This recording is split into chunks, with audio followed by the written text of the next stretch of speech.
Mungesa e sinjalistikës rrugore, siç janë vijat e bardha në rrugë për kalimin e këmbësorëve, është bërë shqetësuese në qytetin e Lushnjës. Në mungesë të semaforëve, të cilët u hoqën vjet se ishin jo funksional, vijat e bardha ndihmonin qytetarët për të kapërcyer rrugët të sigurt, pasi rreziku për aksidente është i lartë nga lëvizja e shumtë e automjeteve. Janë disa kryqëzime dhe segmente rrugore në qytet ku vijat e bardha për kalimin e këmbësorëve janë të padukshme. Qytetarët jashtë kamerave shprehen të shqetësuar për këtë gjë dhe se ndjehen të rrezikuar. Vijat e bardha janë inekzistente te kryqëzimi i postës së vjetër, te kryqëzimi i Ypsilonit, pas rregullimit para 4 muajsh të rrugëve të amortizuara.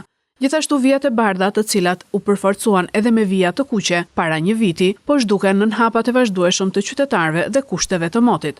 Por dhe në ato rrugë ku vijat e bardha janë të dukshme, shpesh bëhet e pamundur kapërcimi i sigurt i rrugës, sepse në to janë parkuar automjete ose qëndrojnë automjete të cilët në çdo moment mund të shkaktojnë aksident, në çdo moment mund të marrin jetë.